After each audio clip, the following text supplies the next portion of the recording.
Hello and welcome to the third video in this little mini-series of pre-season videos that I'm doing for F1 Fantasy. My name is Tom, and in this video I'm going to be talking about the budget options available in F1 Fantasy, who I anticipate to be the cheapest options in the game, and therefore who are the best options. Because these picks are really important, because obviously we want to maximise the best drivers like your Verstappens and your Leclercs, but we need to be supported by those budget drivers. We can't afford to be dropping valuable points by having dodgy budget drivers. So let's have a look at the best options. And in my opinion, we're starting off with the best option, dependent on price, of course. I anticipate Alex Albon to be on the slightly dearer side of the prices in terms of budget, because he had such a good performance last season. In terms of F1 Fantasy, he scored a points per race of 8. Now you compare that to the rest of the guys in and around his price tag. Everyone else was scoring not too much worse than that, but everyone was like 4, 5, 6 points per race roughly. So points per race of 8, Albon's definitely like head and shoulders above the rest of the budget options from last year. And there's several reasons why that is. As you can see, the teammate battle absolutely annihilated Latifi last season. 20 times he outqualified him. That's the joint best. I think Verstappen is the equal to that, out qualifying Perez. I might be wrong, but yeah, either way, Albon totally dominated Latifi last season, and that's where you get those valuable points for the budget options. The budget options are likely to get their points mainly from beating their teammates and getting overtake points. So you want to pick the guys that are reliable and have a decent race pace car. The Williams doesn't qualify very well. There may be changes in 2023, but I can't imagine Williams making that many big steps forward. So I anticipate the Williams will still be struggling getting out of Q1 for the majority of the 2023 season. But that's really good for fantasy point of view, because as long as they can stay out of trouble, they can accumulate some valuable points from gaining positions as other people, DNF and get tangled up ahead. If Alex Albon, as a sensible driver that he is, can keep clean races, then he'll accumulate those points.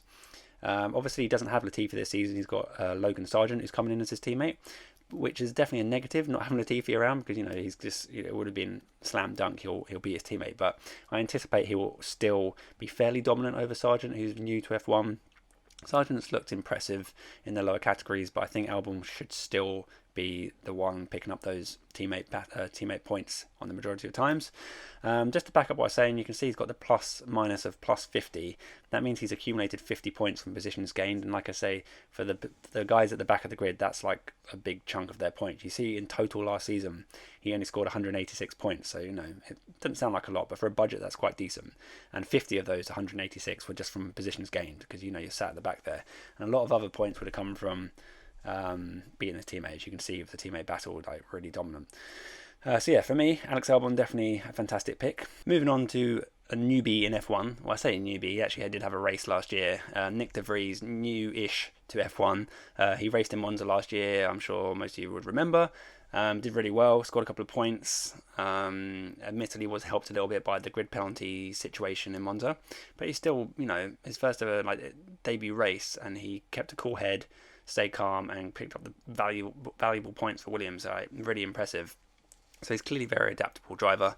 You've seen him in lots of different practice sessions for various teams. I think Aston Martin, Mercedes, and obviously driving for Williams in Monza. Jumping into the AlphaTauri seat shouldn't really faze him. He's an adaptable guy, so I anticipate he should hit the ground running fairly well, I would say. AlphaTauri didn't have a great season last season, but mainly because reliability issues and a couple of iffy strategy calls that didn't really go their way. So I anticipate them to be slightly stronger this year than they were in 2022.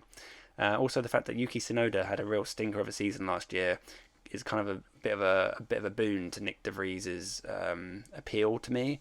The fact that Tsunoda not so great, and therefore Nick De Vries might come in, and even though he's brand new to the team, he may get those valuable teammate points. Who knows? So yeah, Nick De Vries is definitely one on my radar. Tricky to know exactly what sort of price he'll come in at. I think he'll be, again, on the dearer side, despite being new to F1, because he's kind of replacing Gasly, who's always been that kind of dearer pick for the AlphaTauris over the last couple of years. So I do think Nick De Vries might not be quite so budget friendly in terms of just raw price, but I do think he could be a good pick. So depending on how the rest of the team shapes up, if there's space for him, I'd definitely consider him at the moment. But if the price price is a little bit too high, then I wouldn't be too upset about not having him from the beginning of the season. But we'll see. We'll see how he gets on in the testing. I knew I'd find the word eventually. Right, moving on to the next guy, Kevin Magnuson, who was a bit of a star, particularly at the beginning of the 2022 season. He finished the season last year at 6.4 million, 158 points, so quite close behind Albon, to be honest. That is despite having a few iffy races where you qualify well. Like Magnuson seems to have that tendency. The Haas itself seems to have that tendency to qualify fairly well, or in terms of its position relative to the rest of the field. But then it has that tendency to kind of fall back in the races, slightly like lack of reliability in some cases, and just genuine kind of just lack of race pace in general.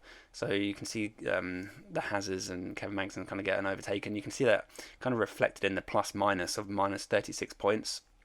So he's qualifying kind of okay, but then falls back. So it's kind of a bit of a negative, really. That's not exactly where you're going to get your points, but then he has also got the tendency to potentially score actual points. He's got a higher chance of, say, a Williams driver of getting in the top 10, for example, where there are like big points to be had. So yeah, not too bad. Points per race is 7. Like I say, on average across the season, he was only 1 point per race behind Albon, so pretty decent. And last year, they had like 2 upgrades across the entire season. I think they had like one minor kind of upgrade early on in the season, and then one kind of big-ish one about midway through, and then that was kind of it.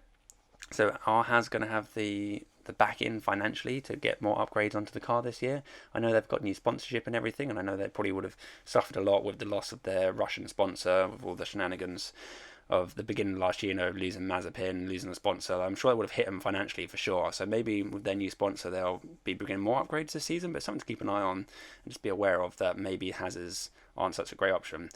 In terms of Kevin Magnuson himself, though, the teammate battle, he did pretty well, particularly in qualifying. But you can see the qualifying, you can see there on the right-hand side, he out-qualified Mick Schumacher in 16 races, but only outraced him in 8 races.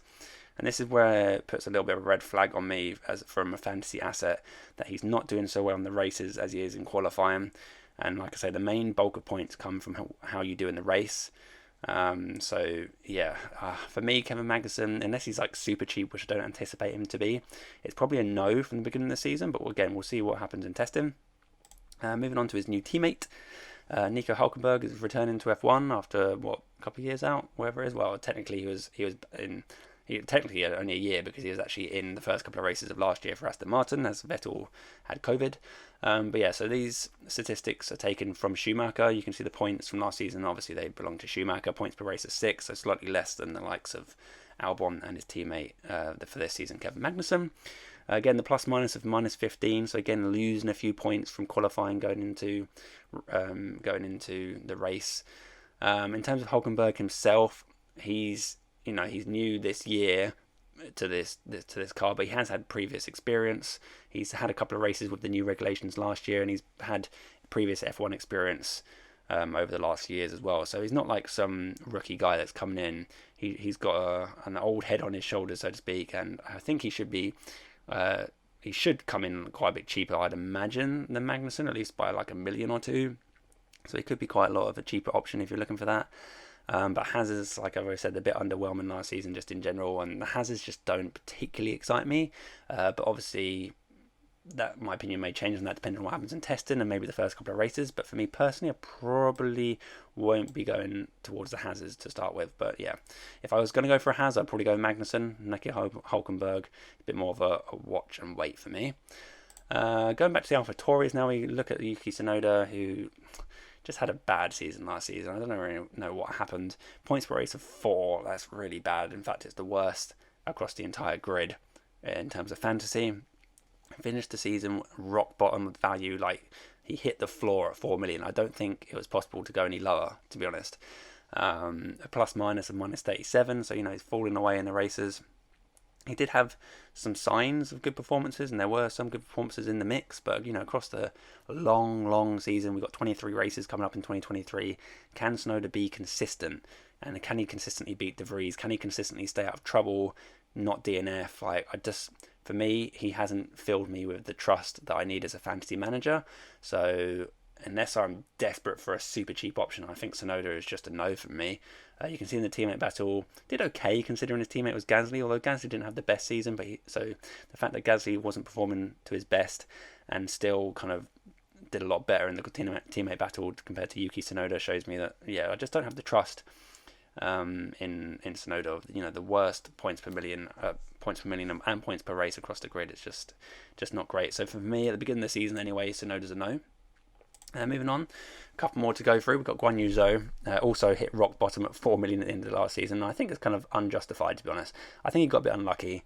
Teammate battle, not great against Bottas, but, you know, I think Guan Yu Zhou drove a lot better than what the points kind of show, in my opinion. Points per race of 5, so only fractionally better than Tsunoda. Plus minus of +3, so, you know, he's kind of holding position where he qualifies, doesn't tend to go up or down, so it's kind of safe and steady, not really exciting. But for that reason, I think Guan Yu Zhou is going to come in at quite a cheap price this year, so he could be a good option. Like, Alfa Romeo have got some potential. They definitely got some pace in that car, whether they can unlock it across the race, like across an entire Grand Prix rather than just over one lap on the Saturday.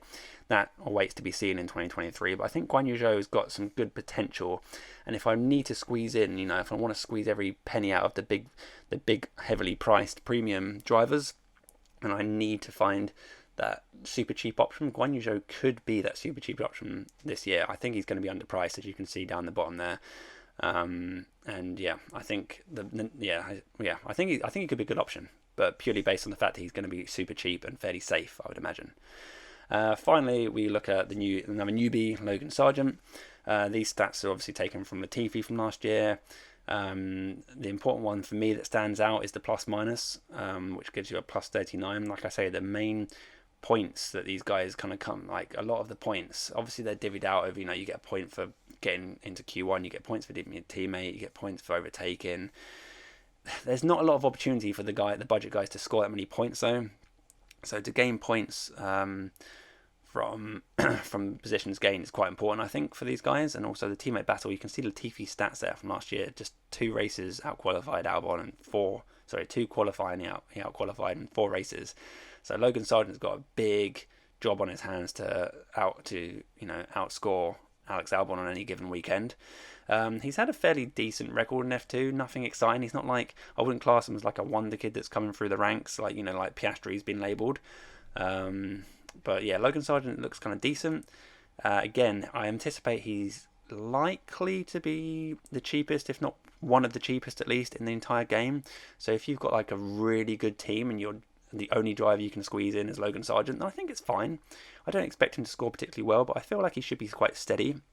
I had a look at his DNF rate over his career so far, and it hovers around 11%, which is actually really good when you consider someone like Lewis Hamilton is around 9%. Seb Vettel, although he's obviously retired now, had a retirement rate of about 14%. So coming in at 11%, even though it's not F1 statistics as such, like, you know, it's come up from F2, F3 or whatever.